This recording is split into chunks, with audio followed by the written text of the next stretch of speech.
Spartans! What is your profession?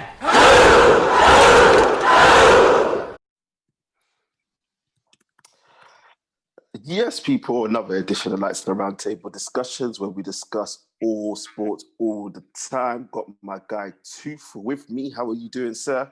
What's good, man? What's good? Long time. How you been, bro? You know me, same old, man. Work, and more work. Yeah, and You we're know putting how it in is. more work, bro. We're putting in more work today. We're gonna give them a special, fight podcast. Something I've been looking forward to in a long time, bro. I know you've been chomping at the bit, bro, because purely because we've had a little bit of a break from any combat sports recently. I know Max Holloway fought last week on Saturday, just gone. But yes, before we start, as usual, people, make sure you like, comment, share, and subscribe to the channel.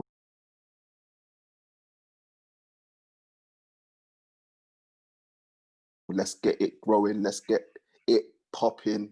We've got more content. It's coming out every week, as you lot can see. It's not sparse. We're getting stuff out every week, different things coming. And yes, it is UFC 257, the preview show. We have the Nate Diaz of dentistry here to give his views, to give his opinions, and obviously he is the UFC, he is the combat sports connoisseur. That is my guy Tooth. But yeah, UFC 257, Poirier versus Conor 2. Grudge match after their first fight at UFC 178 back in 2014. Good card, got a good card, but we're going to get straight into the main event, which is Poirier versus Conor McGregor. Tooth? Yes. Let me ask you, Conor, why is he back? Yeah. What is he doing back in the UFC? Well, first off, bro, thank you for the intro, bro. I love that nickname, bro. The Nate Diaz of dentistry, bro. The bad boy of this shit, bro. It's Nick Diaz Army, motherfucker. But thanks for that, man. I'm chuffed. And again, I'm chuffed, you calling me the connoisseur of combat sports, bro. I appreciate that, man. But you know this, bro. Do you know what I mean? Above all, man, I'm just a huge boffin, a huge fan of this shit, just like everyone else is, man. But yeah, before we begin, I wanted to say I watched the last podcast on the Harden, and I just want to say big shout out, bro. You guys killed it, man. You guys smashed it, bro. I'm appreciate that, bro. Do you know what I mean? I'm sorry I couldn't be there for that one. We would have loved to have you, bro, because we know that Kyrie's your boy, bro. Trust me. But I wouldn't know what much I could offer to that, because you guys covered everything, man. And basketball isn't really my forte. It's not my speciality. But yeah, man. Kyrie is my boy. I was a little bit disappointed with some of this shit that was said about him, but I respect everyone's opinion, man. So man. Yeah, brilliant insight. But yeah, let's get it, man. Let's get it in. Why is Conor coming back? Well, I think it's for legacy reasons, quite frankly, just to boil it down to that, simply because he has enough money. Yeah. And he is probably, and this is arguable, but he is one of the greatest featherweights of all time in the sport. He's achieved that. And something that we know about Conor is that he's always setting levels. Like he always tries to move up in levels. He was cage rage, featherweight and lightweight champion. Signed with the UFC, became featherweight champion. The run he went on was incredible. Yeah, mad. He murked everyone, bruv. He murked like the names are there. Do you know what I mean? He murked Chad Mendes, Jose Aldo in a few seconds. He murked Max Holloway, who's a future Hall of Famer. Shout out to Max as well. The fight on the weekend was mad. Mental, bruv. And I'll be the first to say it. I doubted him, on the group. I doubted him. I put my bet on Calvin Kattar. I thought Calvin Kattar was a hot prospect. His boxing was insane. he looked like a problem in the division, and I thought Max was on decline simply because, you know, he lost to Poirier, he lost to Volkanovski twice, and normally what we see when something like that happens is the decline of a fighter, and not only physically, because Max has been in a lot of wars. He's been doing this for a long time. Despite being a young man, he's got a lot of mileage on him, and coming off defeats like that, it could also affect the fighter psychologically. Will they change their game plan? Will they change the way they approach, the way they fight, especially if they were hard done by in a decision, which Max was in the Volkanovski fight? Personally, I remember when me and you done the post-fight podcast, we both had him winning. Oh, yeah.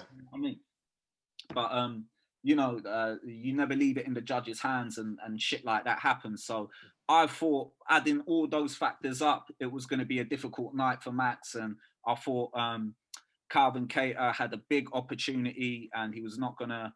He was gonna take it. You know, he was gonna make a statement, and Max came out, throwback performance, bro. Oh yeah, it's nuts. Boxing, yeah, the boxing levels he showed off the fucking chart. Everything was so fluid.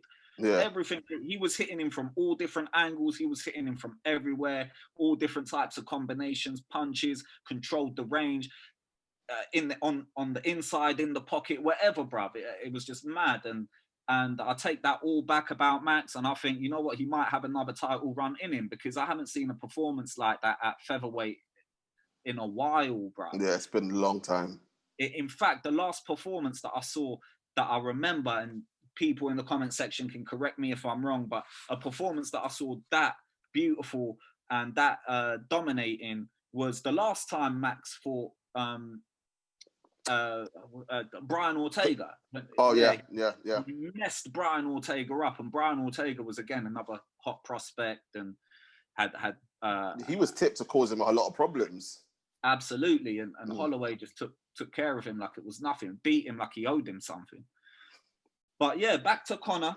We sidetracked there with a bit of Max, but back to Conor.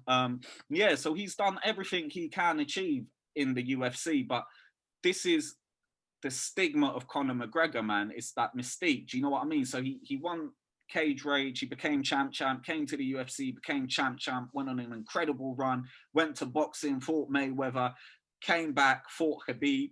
Like every time he comes back, it's always a step up. Yeah, it's always a step up. Now, people can say, you know, the Cowboy fight was... They could talk shit about the Cowboy fight as much as they like, but you know I remember we got into a heated thing about him and Cowboy. And exactly, man. And that's the thing with Cowboy. Like, as much as people are correct in their assumption that, you know, Cowboy, he can't make that transition into like the top cream of the crop, like, you know, the elite level status. But Cowboy is a difficult fight, and being that Conor hadn't been in the game for a while, ring rust is a real thing. He needed that sort of tune-up fight, which I don't believe was a tune-up fight, because if anyone knows Cowboy is fucking dangerous. Do you get what I mean? And not only that, he came back, he stepped back into the main event scene, he finished him in the first round. It's almost like he never left, in a way. It's true. It's true. So for me, that's another, like, he stepped up to the plate again. And now again with Dustin Poirier, like the run that Dustin has been on is insane as well. Other than the loss to Khabib, he beat a fucking handful of elite fighters. I've got that for you. Like some of the names, just to say: Pettis, Gaethje, Alvarez, Holloway. Dan Hooker, who is in the co-main event as well. Exactly. And we'll get into Dan Hooker, my boy, as well. But yeah, Dustin's been on a mad run, which led him to an interim championship and also to a title fight with Khabib. He beat Gaethje, who at the time was, you know... he was young in the game. Yeah, man. And at the time, Gaethje was a god of war. He will always be a god of war. Gaethje always comes for blood. You know, it's either kill or be killed with Gaethje. He's not an athlete. That guy's a through and through fighter. And it's the same with Dustin. I see him as a through and through fighter. You know, he's a warrior. It's always blood and guts when he's in there. And the names, the scalps on that record are no joke. Eddie Alvarez, former champ, Max Holloway, featherweight champ, moving up.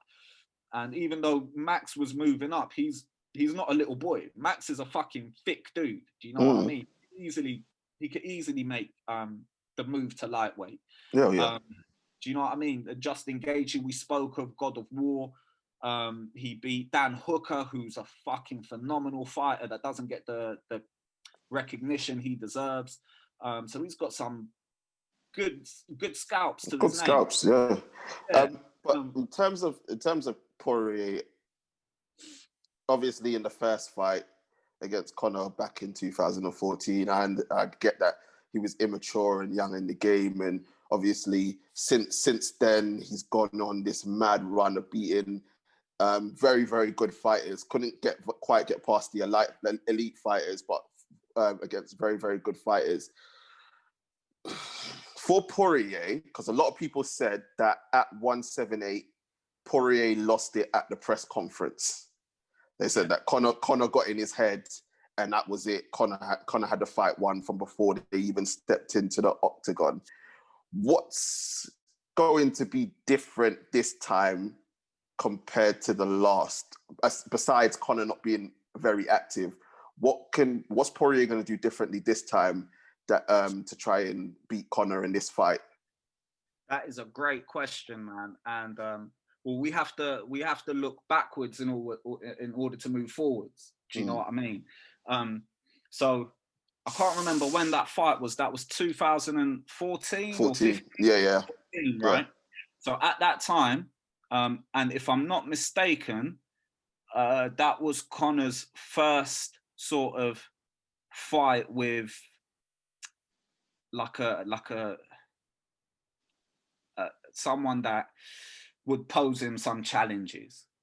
Do you get what I mean? Because up until that fight, he fought who's that dude that was on the Ultimate Fighter, the black dude from Alabama? I forgot his name. The name escapes me. The guy always wears that like Dragon Ball Z. You remember the power locator thing? Oh, I know what you're talking about, but I can't remember. I'm not gonna lie to you. Yeah. It will come back to me at some point. It'll come back to you. Marcus Brimage, yeah. So his first fight was Marcus Brimage. So he fought him, destroyed him. Then he fought, I think it was another alumni from the Ultimate Fighter, Diego Brandao, who was a dangerous dude as well. Finished him. He fought Max Holloway with a torn ACL and won unanimously. But at the time, Max Holloway was a kid. Like he was literally a tadpole at the time. One of the youngest fighters on the roster of the UFC, let alone in the division. And look what Max Holloway turned out to become after that fight. So up until that point, it was like he was given these sort of test the water fights. But Dustin Poirier was like the first sort of challenge. You know, like now he's getting someone that's got a few fights under the UFC. He's a young prospect as well, could be a future title challenger. So this was the first fight where, you know, we were really going to use Dustin Poirier as a measuring stick for how good Conor can be or how good Conor is. And you're absolutely right in the fact that mind games played a huge part in that. And Dustin himself will say that. You know, Conor got in his head. Dustin was not prepared for that level of mockery, intimidation, mind games, whatever you want to call it. And Conor's built the first part of his career off of that, you know, just getting into people's heads. You know, he's done it with all of his opponents, from Jose Aldo, Chad Mendes, Eddie Alvarez. He has butchered them before they've even got into the fight. Now, yeah, you can say part of it was to do with he got in his head, but the performance itself was just a whitewash. You know what I mean? Poirier couldn't touch him. Conor was having his way with him in the pocket at range. If I'm not mistaken, they're both southpaws as well. And normally when two southpaws fight, it becomes a very boring fight.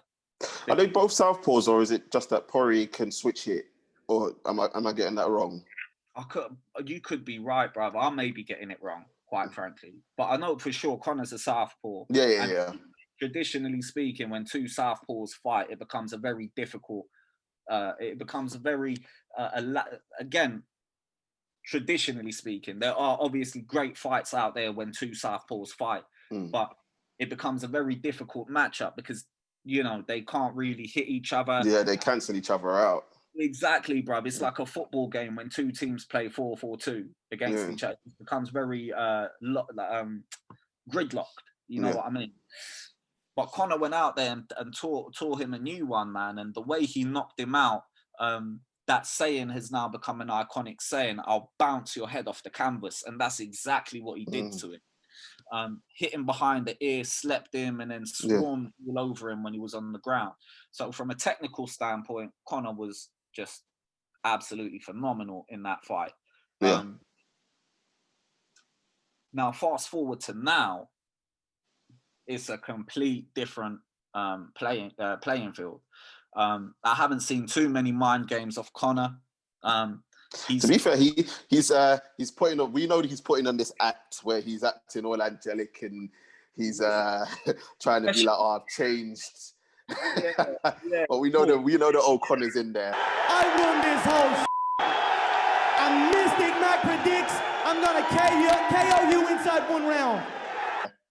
Yeah, of course, and that's the transition of him as a fighter. You know, the growth of him as a fighter.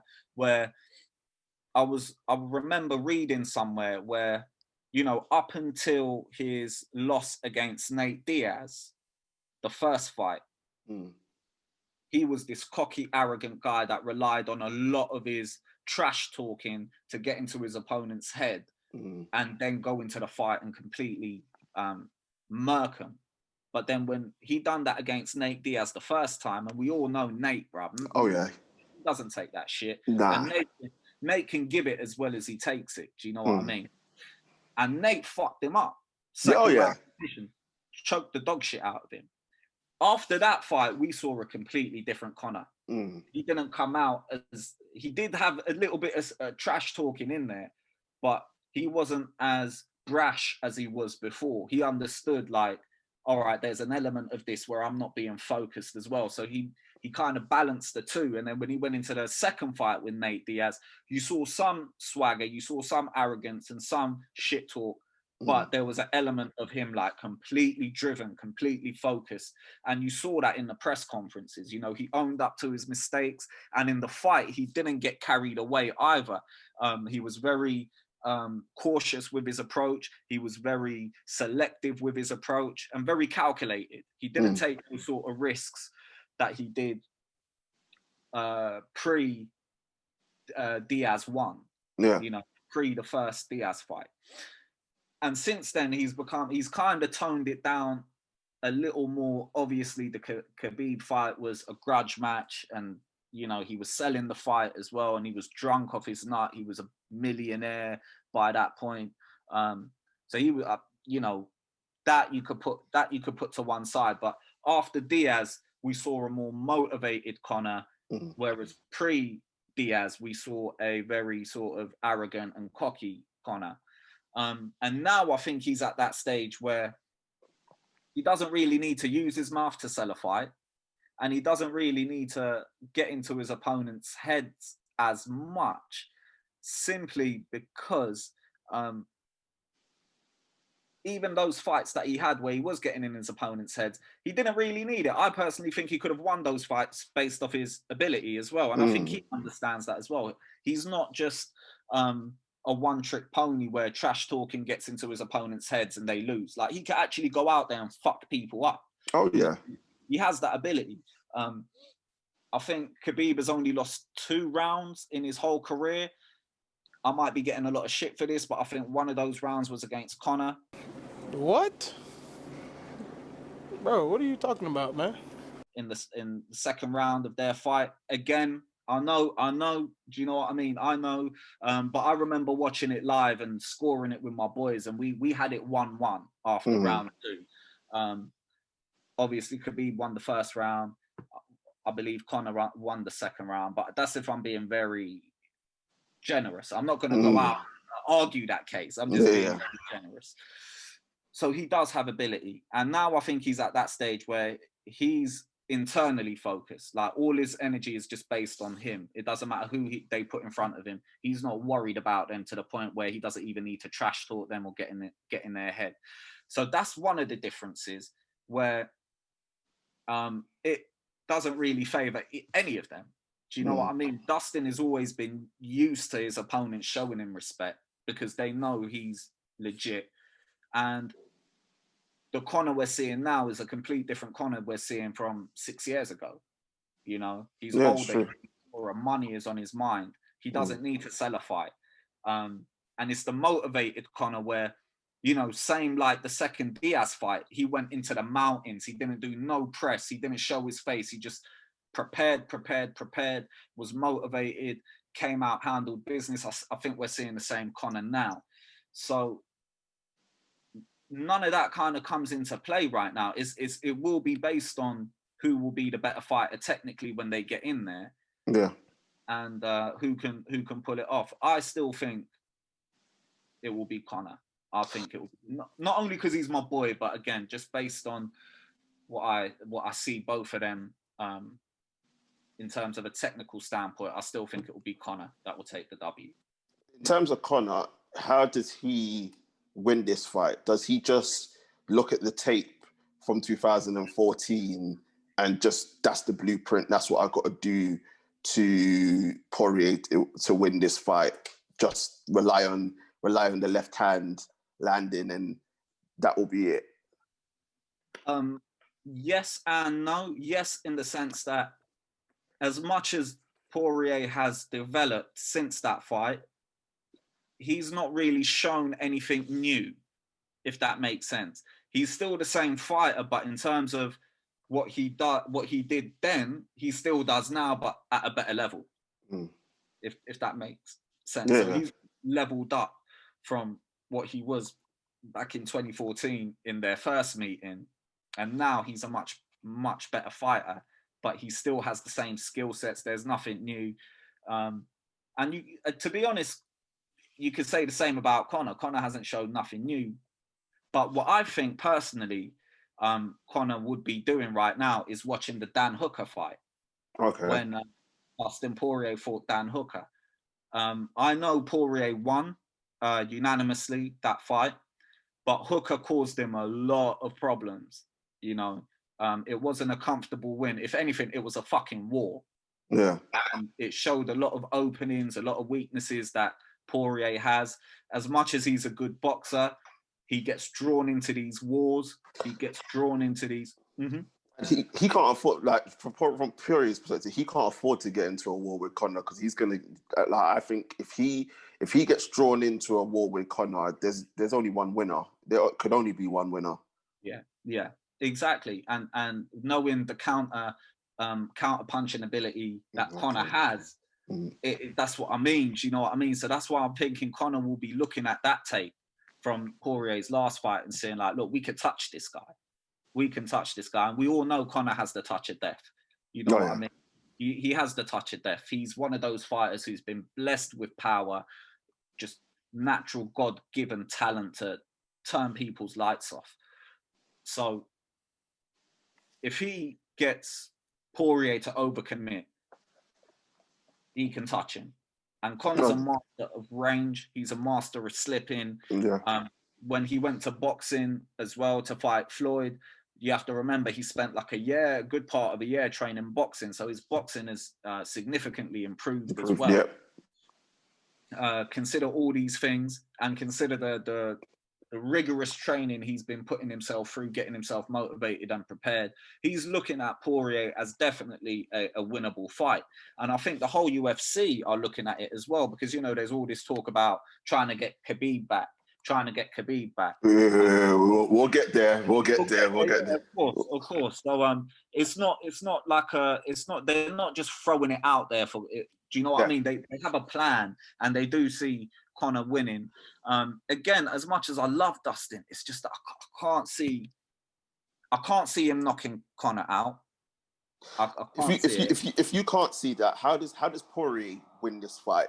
Does he have to make it go to the 4th and 5th round, try and draw it out as long as he can, and then try and get Conor down to the ground after working on that front leg. Is working on the front leg kicks, drawing it out, and then trying to get Conor down to the ground the best way of Poirier winning this fight? Yeah, absolutely. Again, I could be completely off, but if Poirier was to win this fight, and if I was to see him winning this fight, his path to victory would be exactly as you said. He would have to take it into deep waters because, as we know, traditionally, Conor never had good cardio. A lot of his fights finished early, and we saw what happened in the 4th and 5th round when he fought Nate Diaz the second time. Yeah. And we saw what happened in the 3rd and 4th round when he fought Khabib, just completely gassed out. And given the fact that, you know, he's been getting fat, he's not been training, he's had ring rust is real. Do you know what I mean? And yeah, absolutely. He would have to draw it out, get him into the championship rounds, take him into deep waters, take him down, maybe submit him. Again, one of Conor's weaknesses is submission defense and grappling. So that's the only way I kind of see Poirier winning. If it goes decision, I still see Conor doing enough because, as we saw in the Nate Diaz fight, Conor is smart. Like he has good fight IQ. He understands like what it would take to survive a round and to do just enough to edge it on the judges' scorecards. You know what I mean? And that was displayed in the second Diaz fight as well, because he butchered Diaz in the first 2 rounds. You know, butchered Diaz. Several times he dropped him. The third round was when Diaz started turning the tables, and I think it was 3 and 4 where Diaz won unanimously, and then the 5th round was like, oh my, flip a coin. Yeah, it was mad, wasn't it? So, and that's what I mean. Conor just done enough to like kind of swing it into his favor. Conor, I see winning. I could see him winning by knocking him out, or I can see him winning by decision, just by being like a crafty veteran. You know, doing enough to swing it in his favor. I hear that. So, just want a prediction from you now for this fight before we obviously talk about Khabib. How do you see it going? Give me a round. Well, give me a name, give me a round, and obviously how you expect it to end. I see Conor finishing it in. I'm going to be cheeky and say round 1. You don't respect Poirier, bro. Do you know what? I'll go round 3. But if it does happen in round 1, remember you heard it here first. What you say? Knockout. Yeah, knockout, TKO. He's gonna finish him. But realistically, like that's what my heart says. Conor by finish, but my head says Conor by decision, and it will be Conor first 2 rounds, similar to the Diaz fight. You know, it will be a war, but Conor will do just enough to edge it. You know, he will have cardio issues, and there'll be blood and guts, and it will be like a fight of the year contender. So those are my 2 predictions. But I'm gonna go with my heart. I'm gonna go Conor round 3 or Conor round 1. I'm taking Conor in round 3 as well. I think he'll do some damage, and I think Poirier won't be able to control his emotions.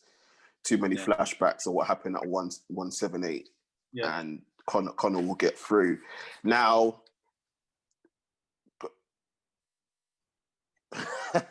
sorry, people. I'm just seeing Two's boy, Fat Frank. Leicester have gone 2-0 up in the game.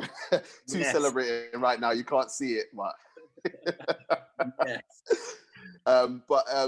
yes. So funny you say that. If Conor does completely obliterate Poirier in round 1, we've seen the reports from Dana that he had a conversation with Khabib. Khabib basically said that if someone shows me something, I'll come back and defend the belt. He said he doesn't want to hold up the division. He's retired. He's at this moment in time, he's staying retired unless someone shows him something. If Conor knocks Poirier out in round 1, does that automatically give him the... No, will that say to Khabib, yeah, I need to come out of retirement and fight this guy, to also coincide with the fact that Conor came out after that interview and basically said Khabib is scared for the rematch. Khabib fought his best, I fought at my worst, and he knows that if I fight at my best, he hasn't got a chance. So putting those two things together, what Conor said, and if he goes out and destroys Poirier, does Khabib say, okay, I'm coming out of retirement and I'm going to fight this guy next? No. Conor has no influence over Khabib's career whatsoever, man. Khabib has made it very clear that he's beaten everyone, and the only fight that interests him is GSP. You know, he doesn't want to fight anyone else. And I understand why he says that, because obviously his father was an integral part to his life and his career. And his father sort of made a prediction that Khabib will go 30-0 and he would, his last fight would be against GSP. And we want that fight, by the way, people. We would love to see that fight. Who wouldn't love to see that fight? I think that other than the UFC, for business, from a business standpoint, even from a business standpoint, it's still like they will make a killing off of it, in terms of pay-per-view buys, and if they're allowed fans in the stadium, which they started to allow in Fight Island with the Max Holloway fight, it will be a huge fight for them.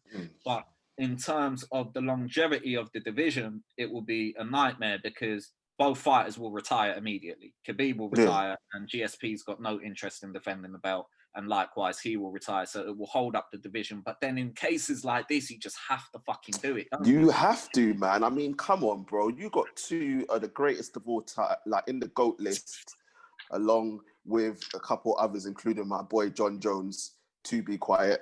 My boy, bruv. No, you know that's my boy. You know that's my boy. You know Bones is my boy, bruv.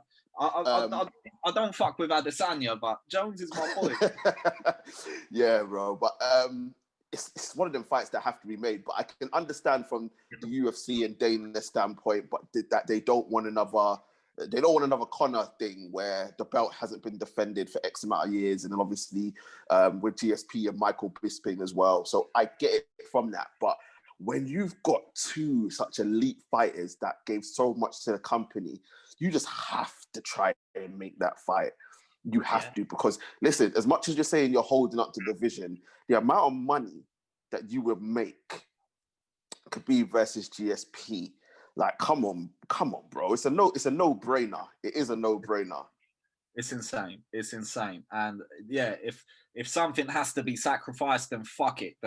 The lightweight division have to be sacrificed. And I'm sure fighters on that roster, no one on that division will turn around and be like, no, we strongly contest this fight. Because no one will fucking say that, bruv. Everyone will want to see that fight. 100%. I agree. But circling back to your question about Conor and if him winning this fight would entice Khabib to come out of retirement, Khabib has made it clear, like, he's in control of his own destiny and his own career, and he's already fought Conor once. The disrespect that Conor showed him, he is not entertaining a rematch. They offered him, they threw, from rumors that I heard, they threw a shitload of money at Khabib for a rematch. They threw a shitload, and that failed. They threw a shitload of money to Khabib to do the Ultimate Fighter, which is a reality TV show. Yeah, I've seen that. Yeah, and he be one of the coaches, Conor be the other coach, and he turned that down.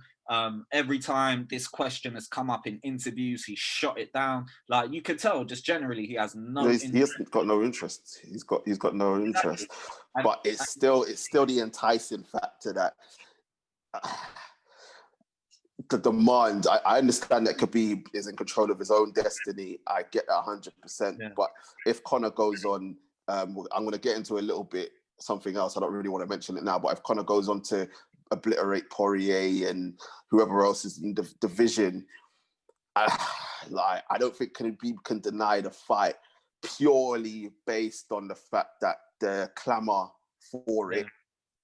It's a chance to shut Conor up once and for all, even though I know he believes he's done it anyway. And it won't tarnish his legacy if he doesn't do it. But it's just a case of he could retire Conor from that fight as well, which he probably love to do himself.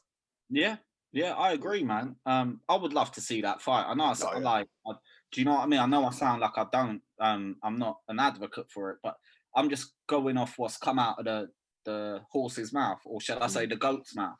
I'm just going off based on that, and it doesn't sound like that fight. I mean, they've thrown money at him, they've thrown everything at him, and I think part of that has got to do with not only the fact that Khabib is like a man of his word. You know, he comes from fucking Dagestan, bro. Like, he's seen some shit in his life. Money and shit like that don't mean nothing. Nothing at all. He's built differently. Do you know what I mean? If there's an apocalypse now where he's from, those men will be the last people on Earth. Do you get what I mean? There's some real survivors, bro. There's some real fucking people down there. And shit like that, money, fame, power, none of that interests them. That doesn't entice him. Legacy entices him, and he feels like giving this man an opportunity tarnishes his legacy. That's from his perspective, whereas everyone else sees it differently. They see it as like, look, if you beat Conor a second time, you're the GOAT. There's no question asked. And it's the fact that after all the shit talking, after all this disrespect, you could go down as the man that retires Conor McGregor. So surely that's obviously not now, but that'll be lingering in his subconscious, saying, yeah, maybe next year, if he gets the belt, maybe I could be the one to retire him and finally send him away. And that cements my legacy as the GOAT. I 100% agree with you there.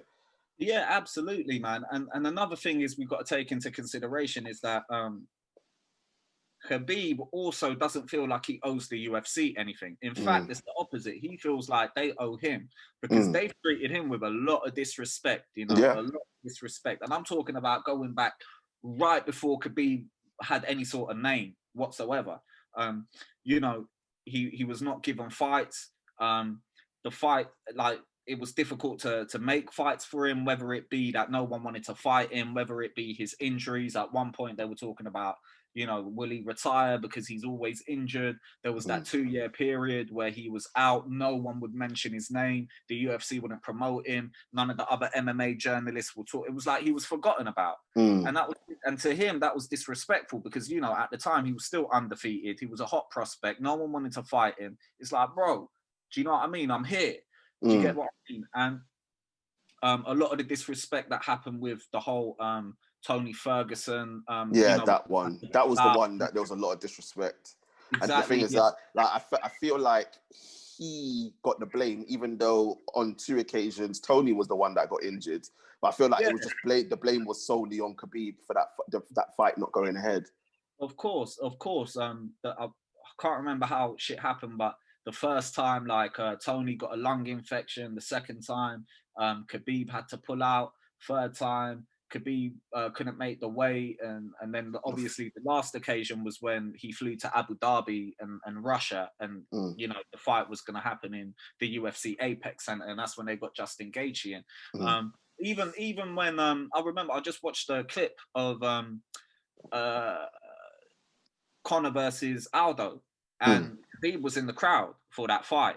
Okay. And Khabib, and they panned over to Khabib, and Dana White was walking past him, didn't even acknowledge him, just walked straight past him. And it's like shit like that. Like, Khabib remembers shit like that. Do you know what I mean? You can't treat my man like shit and then turn around and be like, "Oh, you're my boy. Like, I'm gonna offer you 50." That's it. When money means nothing to them, man, it's the disrespect, it's the honor that means something to them. Do you know what I mean? So you trying to be like, oh yeah, I don't want to know you, and tarnish his name, and then be like, oh yeah, I'll throw 100 million at you if you fight. Nah, them man there, that's not what it is for them. It's their pride, it's their and their honor and their integrity that they care about.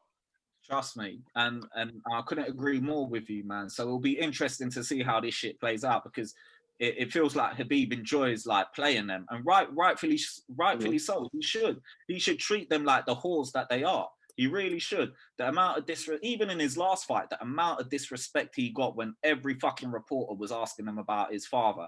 You know what I mean? It's like, bro, you could see in his face, it's like, what are you guys on? Do you know what I mean? Like, I can't even get into it, but you could see he felt very disrespected, not only from the company standpoint, but from just MMA, the journalists, the fans, the world of MMA as a whole. He felt very like undermined.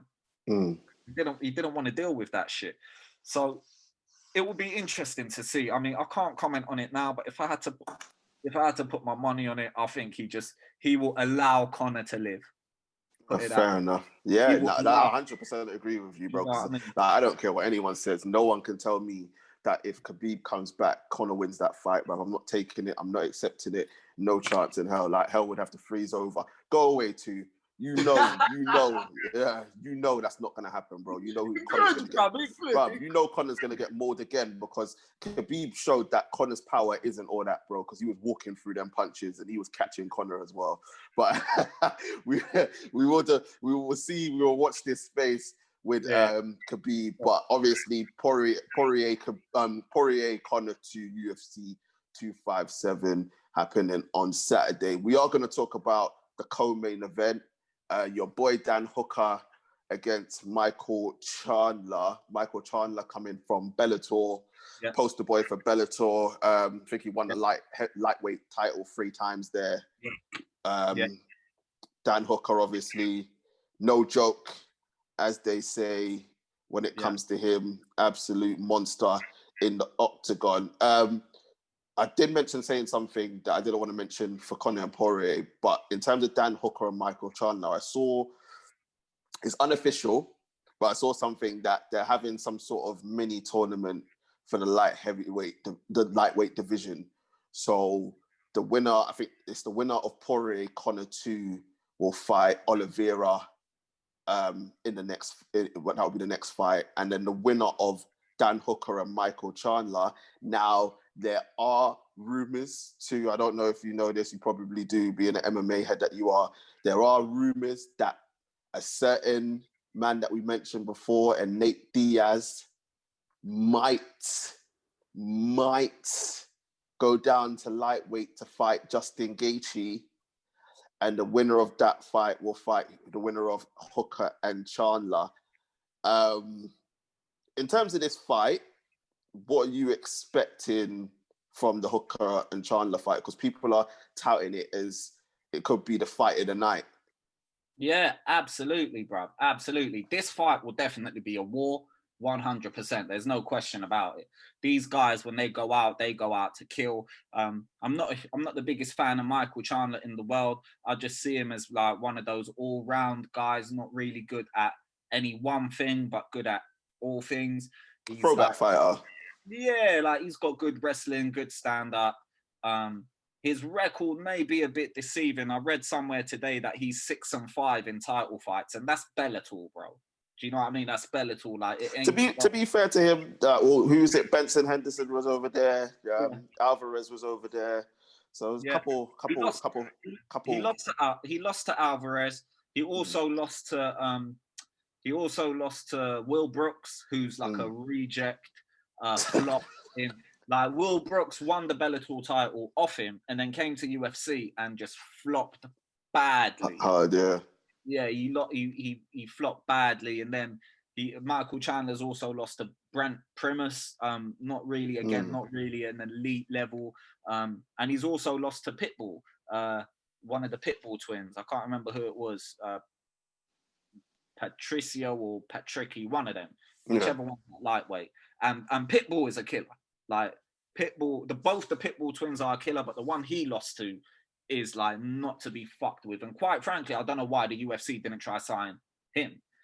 They got Michael Chandler anyway. But yeah, Michael Chandler isn't like, he just doesn't do anything that makes me go, whoa. Do you know what I mean? Whereas in the division, you've got Justin Gaethje, who can fucking go to war and kill you.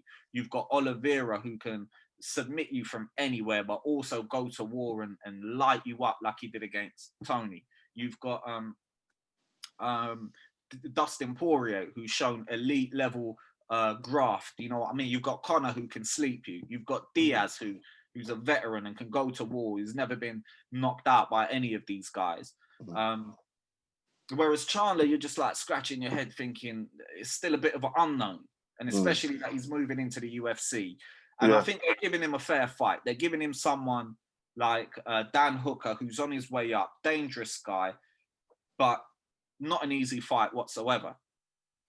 And I still personally, even though Dan Hooker's never been a champion or anything like that, I still rate Dan Hooker highly. Now, I'm going for Dan Hooker in this fight. I think he comes from the same training camp as Adesanya, City Kickboxing in New Zealand. And Dan Hooker has shown he has levels when it comes to striking, especially kickboxing. Yeah. Now, I remember, if I'm not mistaken, let me just quickly Wikipedia this. It was against Brent Primus. When Michael Chandler lost the fight, and it went viral. Primus fucked his leg up. And Chandler went back to the corner, sat on the stool. The doctor stopped the fight. Chandler got up to try and get the crowd rowdy. They moved the stool from underneath him. He went to sit like that. He fell on his ass, bro. So that's what comes to mind. That's what I think is going to happen in the fight against Dan Hooker, because Dan Hooker, just like Adesanya, has got vicious low kicks. And I'm not talking about the low kicks that kick your shin or kick your calf. Those are the low kick off your leg. Yeah, like they sweep your ankle away from you. Do you know what I mean? The low kicks, yeah? On some flow rider shit. Low. Bro, he's got dangerous hands. I think Dan Hooker does it. I can see Chandler winning this fight as well if he gets it on the ground. Yeah, because he's known for his takedowns. I think that's one of the biggest things that he's known for, taking opponents down to the ground, and old style kind of Matt Hughes kind of style that he has. And right, I think they're touting it to, like, it could frustrate Dan Hooker in terms of having to constantly be getting back up and him not be able to work with the kickboxing. So Chandler has a chance. It's a mix up of styles. It's a clash of styles in terms of Chandler's going to try and take it to the ground as quickly as possible. Dan Hooker's going to try and keep it stand up as much as he can. So you're picking Dan Hooker on this one. I'm going Dan Hooker decision, and it will be great. It will be great because I like the fact that Dan Hooker's attitude towards this fight is like, who the fuck is this guy coming in here and trying to, skip the line? Do you know what I mean? And the fight, I'll more than happily break the UFC, and this is in his own words, break the UFC's new toy. They spent this much to bring this new guy over here, and it's going to take me 5 minutes to break it. And I love that. There's not much respect for UFC fighters that when they fight Bellator fighters. No, not at all. And you can see why. Like, he's not earned it. Don't get me wrong. He's had some good fights in Bellator. I'm just looking through the list now. Like, there's some names that we know of. He's beaten one of the Pitbull brothers. He's beaten Benson Henderson twice. He's beaten Eddie Alvarez. But at the same time, these guys, like, you would question, like Benson Henderson, he couldn't hang in the UFC. You know what I mean? He became champ, but then that was at a time where the lightweight division was very scarce. And exactly. And I'm looking at other names on this list, and I'm just thinking, well, other than one of the lesser of the Pitbull brothers, which is Patricky, he's beat Patricky twice, but the better one, Patricio, he lost via first round knockout. Yeah, you know what I mean? So I'm not really too, I'm looking at that record and thinking I'm not really too impressed. And I've said this before, and I'll say this again. We don't judge a fighter by, the punching bag they're put across. We look at them and we can tell immediately, all right, this guy's got talent, or this guy's a killer.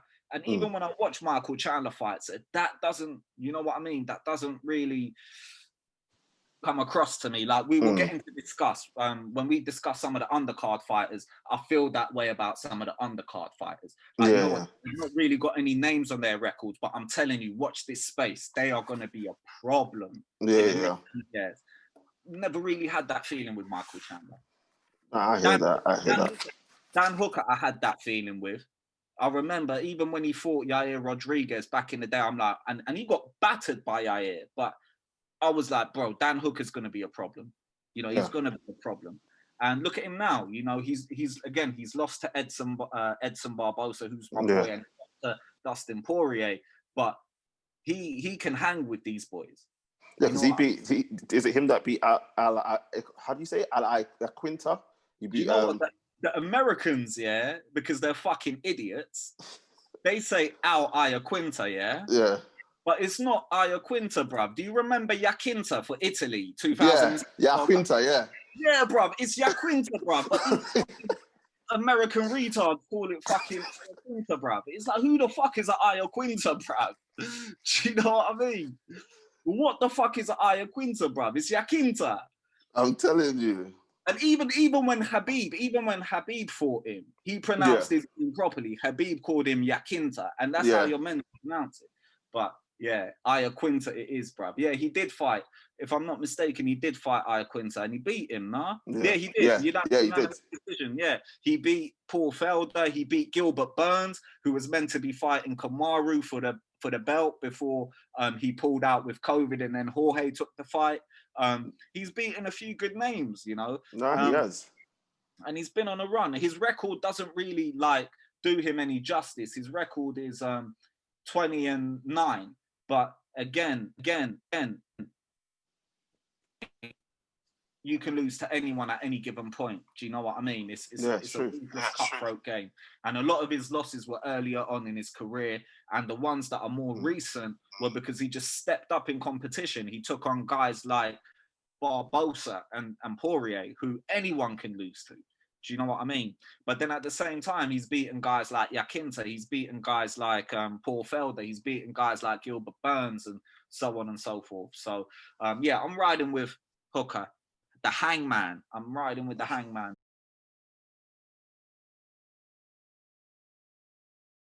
So I wanted to ask you, so you got Dan Hooker for this one. I'm siding with Tooth here. I'm getting Dan Hooker. I think he's going to stop him, actually, to be honest. I think he's stopping him in 4, to perfectly honest. So I think it's a 3-rounder, bro. I don't think this one. Oh, yes, only 3 rounds. Yeah. All right, cool. I got him in 2 then. I'm not gonna lie. I got him in stopping him in 2. So you got Dan Hooker. We've got Conor. We've got Oliveira, and you got Nate or Gaethje potentially as well, right? Interesting. If let's just because we love him, let's just put Nate in there as well out of the 4. Let's just put Nate in there. Now you've got those 4 fighters. If everything can get sorted and no politics involved, out of those 4, just to wrap up on this bit, who do you think comes out on top? It's tough. Bearing in mind, Oliveira would face Conor and Nate would face Dan Hooker. Ooh, it's tough, man. Would we be looking at Conor Nate 3? Do you know what? Yeah, bro. I'm gonna ask you this question, bro. Who do you think I'm gonna go for, bro? Nah, I know you love Oliveira, innit? I know that's your boy. But I don't think you choose him over Conor. No, of course not. Of course not, bruv. I'm riding out with Conor on this one. If it's the Conor that we're being fed to believe, this motivated beast who's come back, he doesn't give a fuck about money, fame, none of that, and he's just motivated on fighting, I think he has the best skill set out of all of them in terms of finishing a fight, because he's got the touch of death. You know what I mean? He hit Donald Cerrone with his fucking shoulder in 15 seconds. Mad. Do you get what I mean? It's mad, bruv. You've never seen shit like that before. Broke his nose. I've never seen a knockout with, or a shot that led to a knockout with a shoulder strike. Do you know what I mean? So I'm gonna go with Conor. I would love to see the trilogy. And the thing is, I feel the UFC have got that as an ace in their sleeve. So let's say if everything does go tits up, they still can always pull out the trilogy fight, which is amazing. But if that's me thinking with my heart. If I'm thinking with my head, I would still go with Conor, but I can see Oliveira there. I can see Gaethje in there as well. Yeah, it's a tough one. But I'm gonna go with Conor. If they were all put into a fucking room and you're expecting one to walk out, I'm gonna go Conor with this one. I hear you, and I don't disagree in terms of how you've broken it down. Me personally, mate, I'd love to see Nate just come in and fuck things up and piss Dana off, bruv. I'd love it. I'd love it. Love it. Just say Nate, just come in, deal with Gaethje, deal with Hooker, deal with Conor, and then like respectfully call out Khabib, bruv. Because I just think that would be nuts.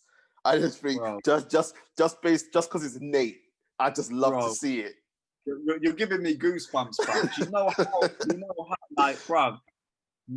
I've been watching the brothers fight since we were probably in sixth form, bruv, which is a good 10, 12 years ago. Yeah. Good, like, and I remember back then they would get ridiculed hard. And it's finally good to see, like, they're getting that recognition they deserve, the respect they deserve. Do you know what I mean? Because I remember back then they were jokes. I even remember as early as or not even as early as recently as Nick, the older brother's fight with Anderson Silva, which was only 5 years ago. And I even remember then people were taking the piss out of Nick. Do you know what I mean? They were still taking the piss out of Nick. And he's a retard, he's this, he's that. And then the moment Nate fucked Diaz up, Nate fucked Conor up. Yeah, the moment he fucked, that's it. The tables turned. Everyone loves the Diaz brothers. The UFC are finally giving the brothers a push. They're getting the recognition they deserve. They're getting the money they deserve. They're getting the love they deserve. And it's, you know, they're like, now they're one of the sort of mainstream characters in this division. Well, at least Nate is. So I love it. And yeah, I would love to see Nate win a championship. I would love to see Nate get the big fights. But I just don't see, like, that's what I would love to see. That's fantasy. It's fantasy. Reality says Conor in it. Yeah, I mean, it's true. I mean, the fact of the matter is Nate is not very active, all right? And his style is very throwback. Yeah. You know what I mean? It's very throwback. MMA has developed a shit ton since then, and it's not his fault. You can't teach an old dog new tricks. You know, he's been in this game for a fucking long time. And if we're smelling the coffee here, he's coming towards the end of his career, so you can't be expecting too many drastic changes of him.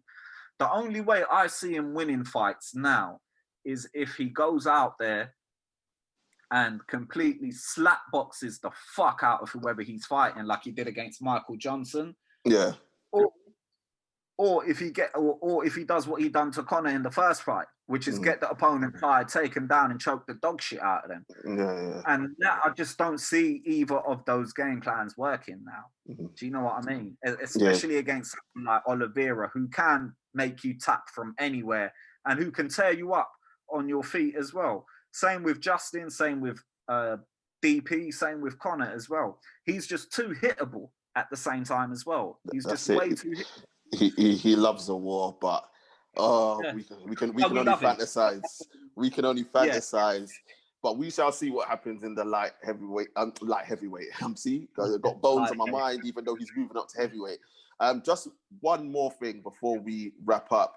There's another fight that I just wanted to quickly get you on, because I know you mentioned his name, and that is Matt Frevola versus Ottman. Just talk to the people and dissect that fight for us.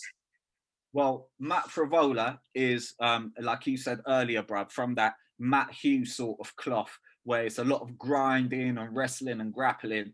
And he's a good fighter. Do you know what I mean? He's tough. He's gritty. It makes an exciting fight. But who he's up against is Ottman Azaitar, I think he's Tunisian or Moroccan. And this dude has got He's Moroccan, isn't he?